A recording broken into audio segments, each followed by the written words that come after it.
right, good morning guys. We're here on the dyno again, and today we have a, what year is this? 2002?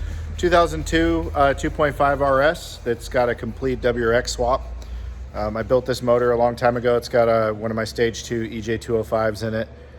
Blausdom, turbo, 1.5 XTR, fuel system, injectors, you know, everything pretty much supporting mod-wise, except it had the STI top mount for the longest time, so it kind of held us back on what we could do.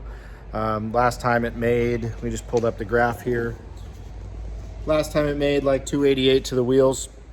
So today he put a Process West top mount on it, and he wants to get a little more power out of it and hit that 300 mark that everybody talks about. So on a 2.0, it's a lot of work to hit the 300 number and up. So I have a feeling today with all these mods, he'll be able to do it. So I'm gonna introduce him here. This is Jamie. What's going on? So tell us a little history about the car. 8 years old, bought it at 109,000. It's currently still at 238,000 miles. It's been tuned by Steve since day one. Yeah, it's got the built EJ20, the 1050cc injectors, wall bolt fuel pump, all the supporting mods. 300's been my goal for a while now, and yeah, it's certainly been a lot more work than I thought it was going to be, but I sure hope it pays off today, so let's hope for the best. Yeah, I'm gonna do my best to get him the numbers he wants today. We'll go over here, I'll show you guys under the hood. Check out that new Process West top mount. Oh yeah, it's looking pretty good. So I'm gonna finish strapping this thing down and hook the laptop up and get started. And I'm gonna take you guys with me, and I'm gonna show you a little bit of laptop action today. I know you guys have been asking for a lot of that. So I'm gonna let you see some numbers and let you see actually how I do it and what goes on. So here we go. Okay guys, so on this one today, I'm gonna take you inside the ECU and what I'm actually adjusting. I'm gonna show you guys the numbers I'm using, and I'm gonna actually let you guys see the changes I'm actually making, which is pretty rare. I've had a lot of people ask for this. A lot of tuners aren't gonna do this because, you know, these are kind of tricks of the trade and secrets, if you will, but I'm gonna be transparent with you guys on this one today, and I'm gonna take you through, and it might be a little bit of a boring video, but you asked for it, so I'm gonna give it to you. So basically what we're doing now is we're in the COP software. This car has an access port. So in the software, the engine's running right now. We're connected to the ECU live. These are the gauges right now that are showing the actual what's going on with the engine. So you got coolant temperature, RPM, feedback knock, and mass airflow voltage. So we're gonna need a whole lot more than that. So we're gonna come in here and we're gonna select a few more gauges. So things I like to watch are AF correction number 1, front AF ratio, coolant temperature is good, engine speed's good, feedback knock is good. Got that, so that's looking good. Mass airflow voltage, I like to watch that on my live screen. Scroll over. We have a lot of options here. You can see we can look at quite a bit of things here. And then I also like to look at my load. So I'm going to put the load in there. And then under this tab here, this is where these are the gauges I just did, which will show, but this is the log list. So now logging, we're gonna log a lot more things. So we're gonna log this. We're gonna do AF correction. We definitely want load. Coolant temperature is good to log. Engine speed, feedback knock are a must. We're gonna log ignition timing. We're gonna log injector duty cycle. Mass airflow voltage is a must if we're on mass airflow. We're also going to want to log throttle position and wastegate duty. Well, actually on this car, so just remembered, so this car doesn't have a 3-port boost control solenoid. It actually is a manual boost controller. So we don't need to log that because it's not going to be used on this tune today. So we'll hit OK. It's going to refresh. Now we see all our extra gauges we got here. So we're going to spread this out, make it a little easier for us to see things here. Okay, so now that the car's running, I previously already have a tune on this car, but he did change a few parts. He changed the top mount and, you know, whatnot. So things are going to be different. So far the AF correction looks really good, which is a good sign. You want that number as close to 0 as possible at all times when you're cruising and when you're at idle. In the real world, you know, that's not going to happen all the time, but you do want, as a general rule, below 10% either way. I shoot for 5% or less on most of my cars. So coolant temperature looks good. We got load. And you can see now if I blip the throttle, you can see RPM goes up, so everything's live. So you can see RPM. So that'll show you kind of what's going on live. Okay. So what we have over here is we have a bunch of tables. So the real-time tables are adjustable in real time, just like they say. So all these tables with the red R next to them, I can make live adjustments with the car running right now at idle. So it's really cool because you're able to just make changes on the fly. So I'm gonna go into, like, for example, my ignition timing map. So this is my ignition timing map right now on this car. So as you can see up top, we have load and then we have RPM. So you can actually, what's really cool with the COP stuff is you can do live tracing.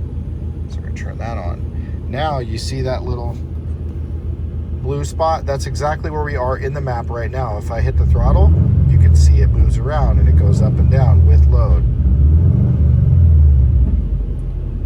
So what's cool about that is you can actually drive the car on the dyno and you can watch what cell you're in and make adjustments to that area and know, you know, see exactly what area of the map you're in. So the timing curve on this map is pretty conservative.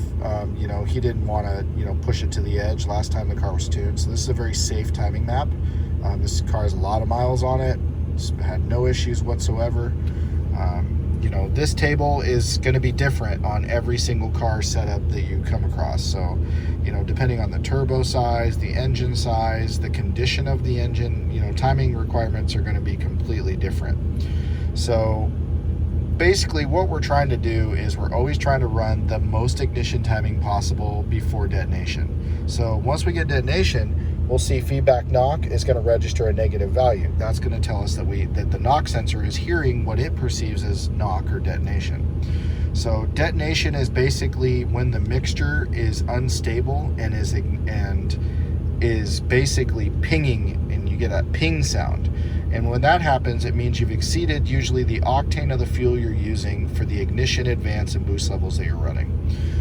So that's just a generic, you know, rundown on that. It's a lot more complicated, and I can make a whole video about ignition timing and knock, but that's the base, the gist of it. So what we're trying to stay away from is we're trying to stay away from knock at all costs possible.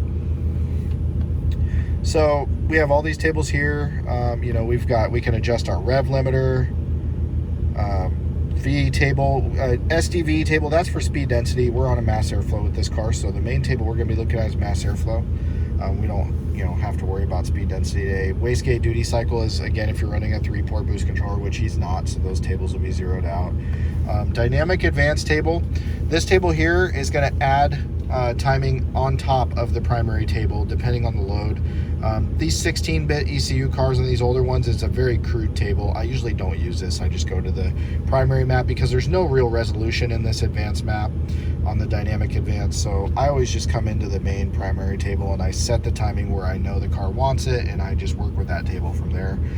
You can come in here and you can add a little bit here and there, but you can see we have a very narrow range.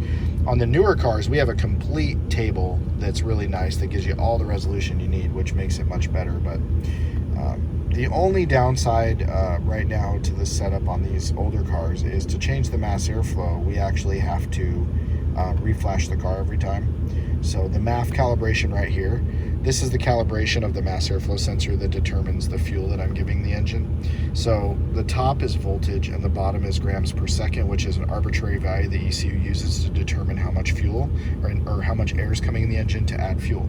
So the more I increase the green numbers down here, which are the G's per second, the more fuel the engine's going to get based on what voltage the sensor is coming in at. So when we're doing pulls, we're going to log this along with the dyno and the wideband, and we're going to look at, you know, some trouble spots we get, and if our air fuel ratio isn't right, we're going to go back, we're going to find the voltage and the range that we were in during that time the voltage was, you know, where the voltage was, and then we're going to adjust the grams per second, reflash the ECU, and then we're going to try again. We're going to do another pull, and it's rinse and repeat. You keep doing that until you get the results you want. So that's a basic rundown of that table there. We can also adjust things like idle, So we have lots and lots of idle tables that we can do, coolant temperature versus idle targets. You know, there is just a lot of things we can do. We can do closed loop transitioning. So the closed loop delay, this is a timer the ECU has. I typically zero this out because I like my tunes to go from closed to open loop as quickly as possible, because that's when you're transitioning from cruising to full throttle usually and getting into boost. Sometimes I will use a timer, but I cut it way down from stock, because stock timer is it sits in closed loop way too long, and when you're running that lean for that long, you're going to get poor drivability. It's going to kind of be choppy getting into boost and things like that, and it's really not good for the engine either. So on 95% of the cars I do, I zero that table out, and then I work the MAF tables and I work the primary open loop tables, and then I get what I want doing it that way. There's lots of different ways to tune cars. A lot of people have different styles and different methods about what they do. So there's really no like right or wrong way to do this stuff. As long as you're getting the same end result, your air fuel ratios are on point and you have no detonation and the car drives the way you want it to, then that's fine. But I do things the way I do them, and other people do things the way they do them, and we have our own personal reasons for that. So the only thing I will say is the only thing that would be, there's only one right or wrong way to tune a car would be you tune a car with no detonation. That's the right way to do it. You don't tune a car with detonation. So things like that. You don't run an air fuel ratio that's dangerous. You run one that's safe and the engine will last on. Those are the things I consider to be right or wrong. But yeah, so we have other tables in here. Cobb's awesome because they gave us these custom features, which we have launch control. We can come in here to launch control, and we can actually set where the RPM cut is. So you can see here we have it cut at 5,500 and we have it re-enable at 5,450. So basically what it's going to do, you're going to push the clutch in, go wide open throttle from a dead stop. The car's going to come up to that RPM. Then it's going to cut the injectors and re-enable the injectors when it drops below that RPM. So it cycles. It goes bop, bop, bop, bop, bop. That's the sound you hear. So I'll show you. If you do that, you can see that's exactly what it's doing. You hear that bop, bop, bop, bop, bop. And you can change that by changing this value here. So depending on the car setup, turbo size, all that stuff, that's going to change. So another cool thing about Cobb is we actually have the ability to do boost by gear, which is amazing. It's a lot of work to set it up, but on bigger turbo cars that are making a lot of power, it really helps you launch the car better and keep the drivetrain together. So that's another cool thing we have the option for.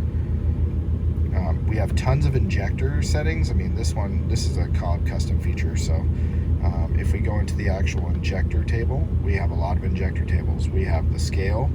So that basically is what you're telling the ECU the size and the scale of the injectors are. And then we have the latency. So this is also known as the dead time of the injector. So these values are crucial because this is, when Injector Dynamics creates an injector, they do a lot of testing and development to figure out exactly what the on time is for the injector, the lag of the pintle inside the injector, and all those things that are way more complicated than I like to understand sometimes or deal with. But luckily they give us these values to get us close and get us as close as possible to tune the car. So they usually figure all that data out. You don't really have to change this much unless you have something going on like some weird fuel pressures or some other weird stuff. But I'm going to show you a spreadsheet here. So let me pull it up here. So every good known injector company is going to give you a spreadsheet to use with their injectors. If they don't use their injectors. Simple as that. That's been my motto from day one, because the people that put the R&D into figuring out this data, those are the products I want to use because they know their injector better than anybody else. So example, I'm going to pull up a spreadsheet here of an ID1000. So these sheets are all available online. These are made by Injector Dynamics. So we're going to come down to Cobb Subaru, and there you go. So these are all the values that I use to tune the car. So these are the dead times for a 16-bit WRX ECU like we're using. These are for a new 32-bit style. And then there's your general injector scaling, your minimum pulse width, your small pulse width, which gets your car to idle properly with bigger injectors and low dead times or low on times and whatnot. You'll see though, this injector scale value is different than what I'm using because I'm using a 1050, so it's a slightly different injector than ID 1000. But these sheets are available online on Injector Dynamics website.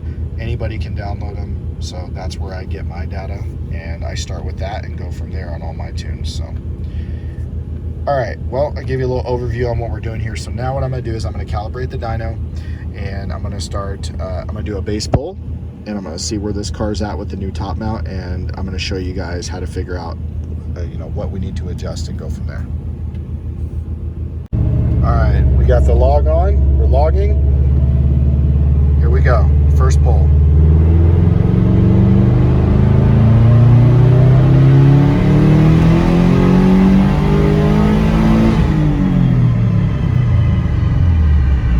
Okay, that felt pretty good. So we're gonna come down here now, we're gonna look at our log.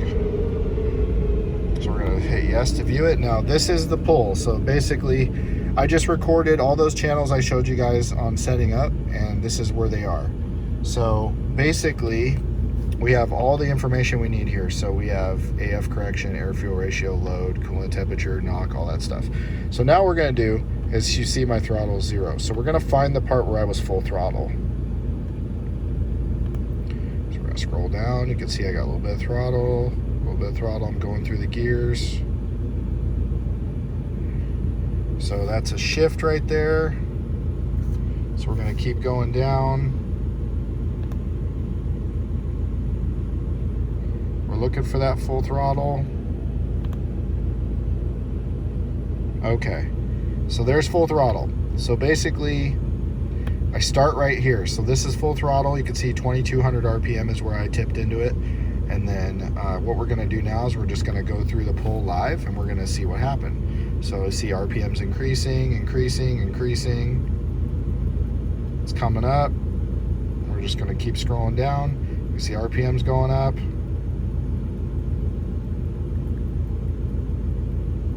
Timing's coming down as peak torque's coming up.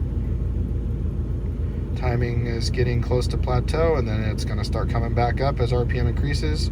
And then you'll see right there. Okay, so we got a little bit of knock. So I'm gonna see how far this goes out. So basically right here we're pulling about 2 degrees of timing. So this isn't a lot of knock, it's a little bit, but it is something we need to take care of. So you can see there, we're pulling timing, and it pulls timing down quite a bit. So we're losing timing in that area because the ECU sees detonation and is trying to save itself. So we're gonna keep going down here up to the red line. Yep, so all the way to the top. So we're 2 degrees shy of our target. And so on that pull, let's see what the car made. Okay, so those were the numbers from the last pull. It made 275 and 251 torque. So we're gonna come up and look at the graph, which I'm gonna assume doesn't look very smooth because it pulled that timing. So yeah, you can see here it's pretty flat, and it pulled that timing, so it started to lose a little bit of power. So now the first thing we're gonna do before we make any changes to our timing map is we're gonna see what the air fuel ratio was. So we're gonna come down to the dyno. We're gonna change it to AFR. Okay, so air fuel ratio is actually pretty good, but you can see right up at the top end, so right here, it dipped down real rich. So we definitely need to lean that out and bring it. So in general, 11.5 air fuel ratio is what you want on a pump gas car for most cars for safe. We're safe right here, but as it dips down rich, that's gonna kill power quite a bit. It's not really that bad for the engine because we're only dipping down to like 11.0, but we're still leaving power on the table. So we're gonna come in here and we're gonna try to smooth that out. So in order to do that, we look at the graph here and we say, okay, what RPM did it happen? So over 6,100 RPM, it starts to drop out rich all the way to red line. So now we're gonna have to come back to our log, and we're gonna have to come up here and find that spot. So basically at 6,100, so right about in this area here, this is where we need to look. Now we look at the mass airflow voltage at that RPM. We're at 4.48 volts. And I see it increasing as RPM goes up because there's more airflow coming into the engine. So basically, we're just gonna say from 4.48-ish volts on up, we're gonna take some fuel out. So our max, we hit like 4.6 just about. So 4.48 to 4.6, we're gonna take some fuel out. So we're gonna come back into the map. We're gonna go down to that table I told you about, the mass airflow sensor for the scaling. We're gonna come in here. We're gonna turn live tracing off because that's gonna mess with us a little bit.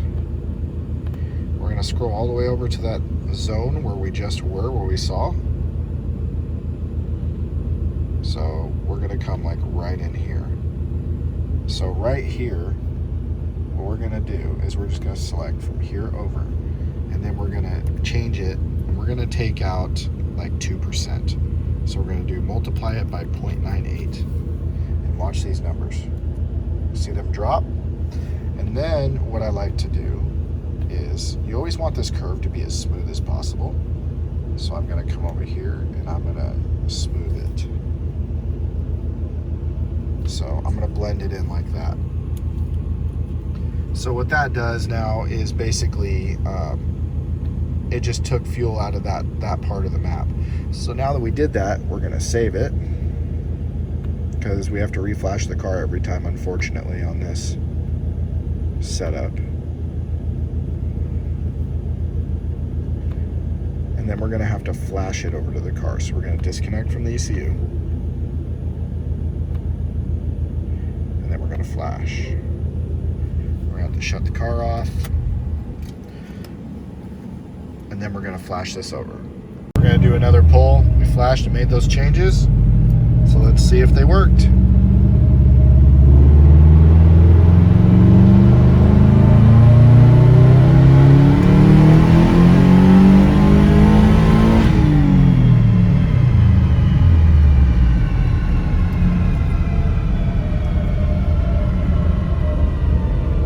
That pull, she picked up power, 288 horsepower. Let's take a look at the graph. There we go. So now power's increasing instead of flattening out, so that's good.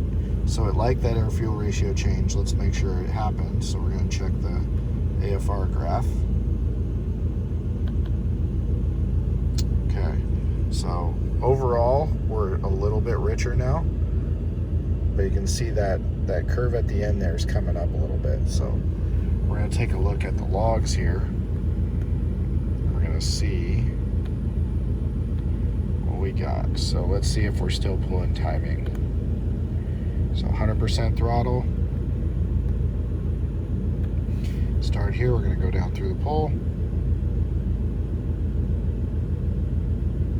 And that's good. We didn't pull any timing that time. You can see up top we're running about 16.5 degrees of timing, which is still conservative.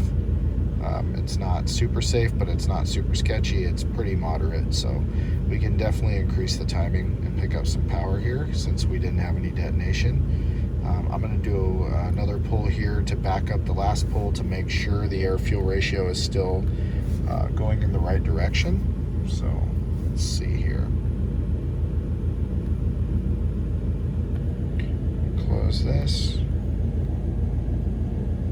We're going to start test. And we're going to do another one. So we're going to start logging. We're going to do another pull here.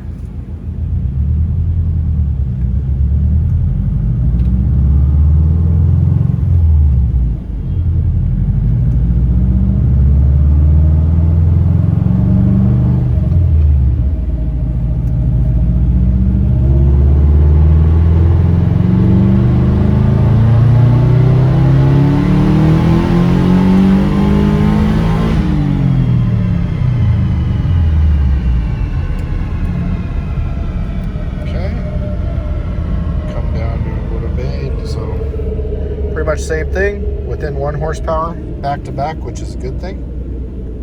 We're gonna come up here. Graph still looks good. We're gonna double check the air fuel ratio again.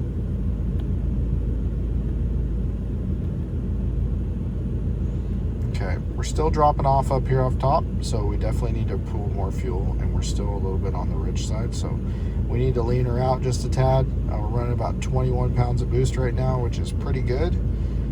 So I'm going to come up here and I'm going to remove a little bit more fuel. So we're going to go back to our map. We're going to come all the way over. And we're going to verify. Oops. We're going to go into our log and we're going to see. Go back full throttle. There's shift.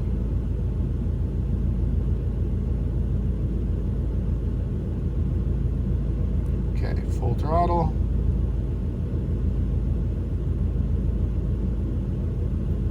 So we were lean from about, in the graph is like 61 again. So about 4.5 volts and up. So we're gonna go into here. We're gonna come in here, we're gonna take out a little bit more fuel. We're gonna take out another 2%. Multiply that by 0.98, which would be 2%. There's the change. And then we're going to come over here and we're going to smooth it. We're going to smooth that out. And let's see, the other thing I noticed, I don't know if you guys can see that. So we're a little bit rich there in the mid-range from about 4,300 to 56-ish. So I'm going to take just a smidge of fuel out of there too, just to kind of make things better. So we're going to pull up our log again. We're going to go to that area. So we're going to go up to 43-ish, I think it was. Yeah, 43. So 3.8 volts it looks like to about, we'll go to 52-ish. Right in here, so about 4.36. So we're going to come into our map. Come in here.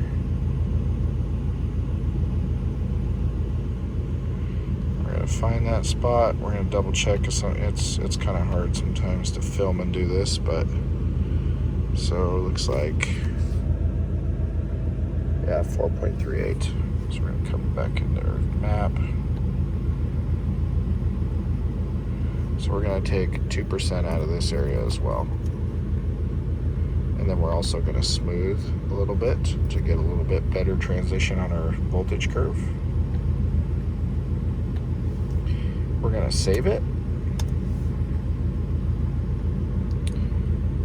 Okay, and then we're going to go ahead and flash this to the car. All right, we're going to do another pull.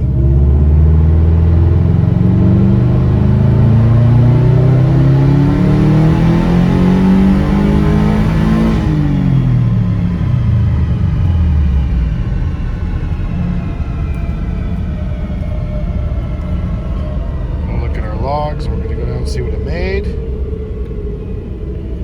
All right, we picked up power, 290. Let's look at our fuel ratio and see if it changed. Curve looks pretty good.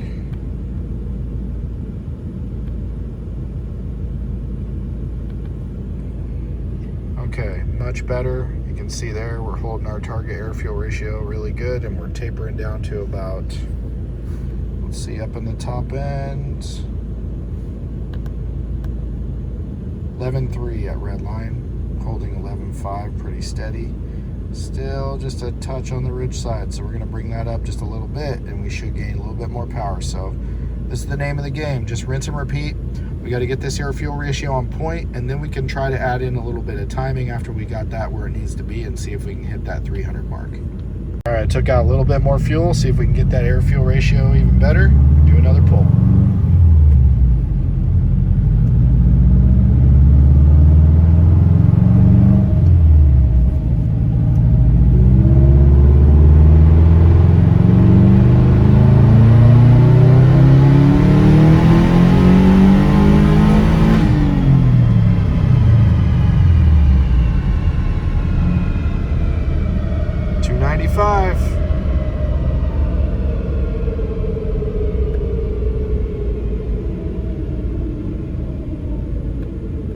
See what our air fuel ratio was. There we go. So brought her up a little bit over 11.5. We're like 11.6, 7-ish. dropped her down to 11.5 all the way to red line. So I'm really happy with that. We're really close to our 300 goal here just by adjusting the air fuel ratio. So we're gonna keep tweaking on this thing and see if we can get over the hump. All right, so what I've done just for a quick test is I come in here at Dynamic Advanced Map, and I made sure at 2.8 load and up from 6,000 RPM to redline, I added 1 degree of timing. So I'm just doing this initially with this table just to see an immediate change, to see if I can get over that 300 and the car likes it. If it does, then I'm gonna go back into my primary ignition map and I'm gonna rework that map and put that degree into it. So this is just a quick, easy way of doing it. So let's see if it likes it. Let's do another pull.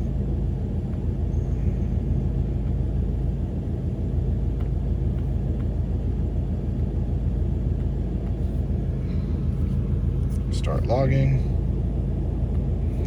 All right, let's do another one.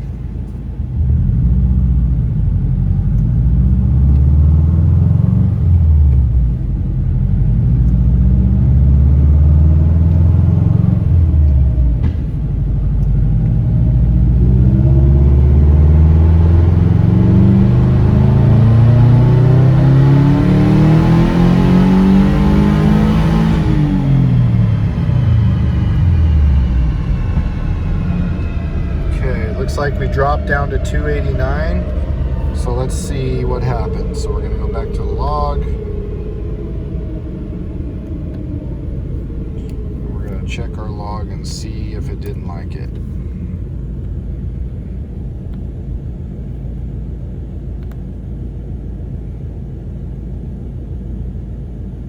Okay, so there you can see that timing we added actually created detonation because now we're pulling timing. So that's how we know we're right there on the edge of where the motor wants to be timing wise, because our air fuel ratio is on point and I added that extra degree and it didn't like it. So we could do a couple things here. So as a tuner, this is where you kind of get backed into a corner. You want the, a customer wants his 300 wheel horsepower goal, but at the same time the car's not really wanting to do it. So what do? Well, there's a couple things we can do. We are running 21 pounds of boost right now. So what we can do is we can try turning the boost down just a little bit, and we could try adding more timing in to see if we can get it that way.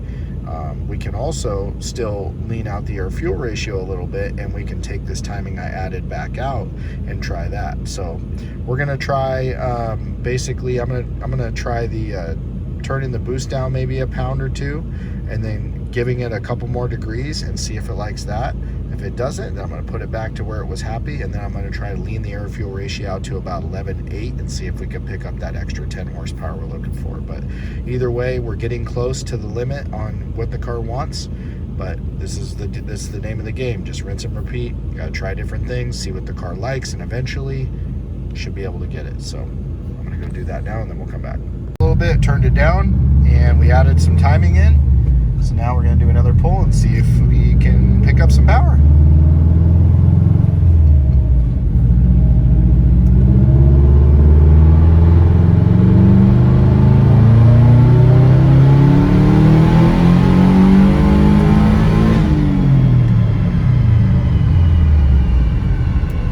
Sounded better. All right, look at that. Back up to 295 with less boost and just a tiny bit more timing.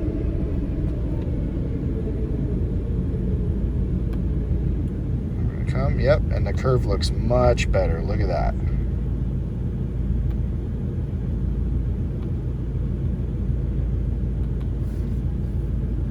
Air fuel ratio is 11.8, dropping down to 11.3, and we're down to about 20 pounds of boost now.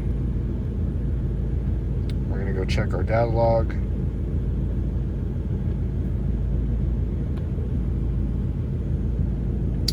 So let's see, data log.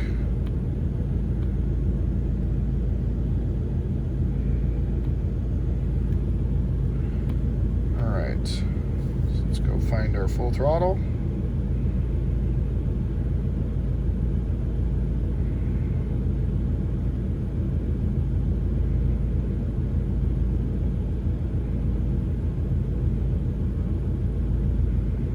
There's our full throttle.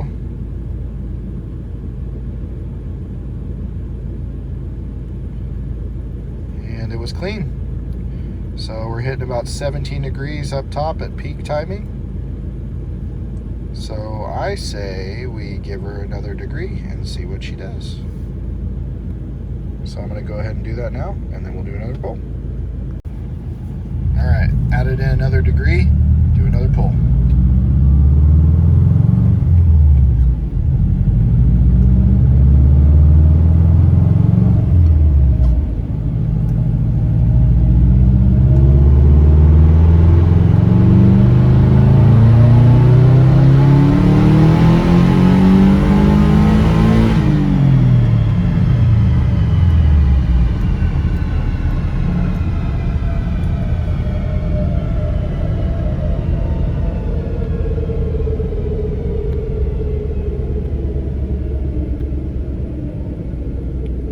What we got.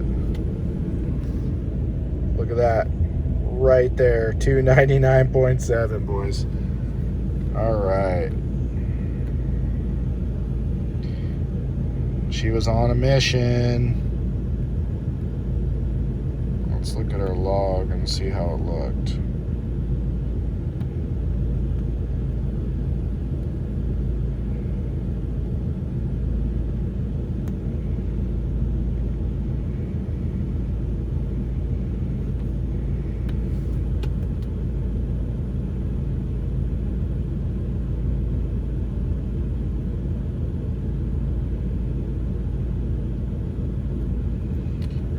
Clean. So we're about 18 degrees of timing now up top. So what do you guys think? Should we add one more? You know, I get asked this a lot. How much timing can I run on this? How much can I do on that? Well, the answer is every car is different, but I have a lot of experience in these engines, and I can tell you on a 2.0, we can run more. So we're going to go ahead and add another degree and see what happens. All right. There's a number to beat. Come on. Let's get past that magical 300 mark.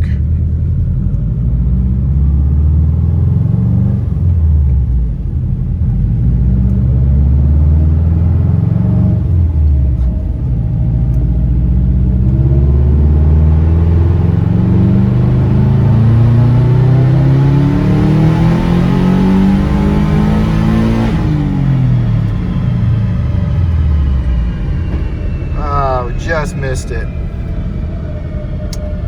Oh, we're right there. Let's see. See what our log looked like.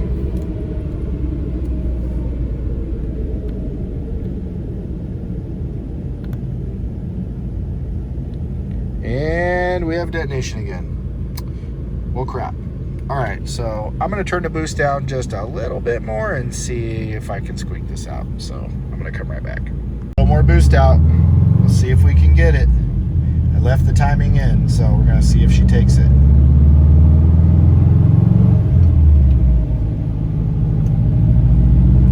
Come on, baby.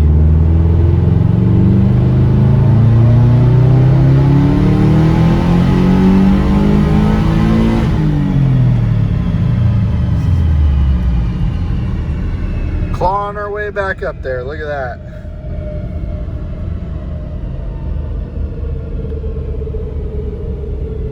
Looking happier on the curve.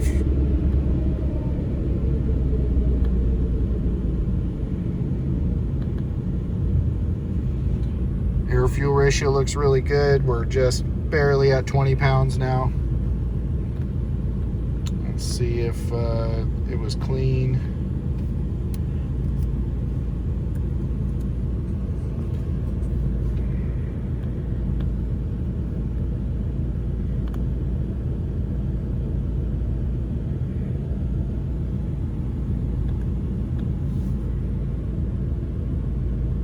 Yep, it was clean. 19 degrees of timing, so it took it. Well, we got really close. I think we're about where she wants to be, honestly. I turned the boost down about 2 pounds from where it was, and we've increased the timing a few degrees, and we're right there at that 300 mark. Torque hasn't really changed at all, so I'm really happy about that. Air fuel ratio is 11 11.6 to 11.5, so the air fuel ratio is right there where it needs to be.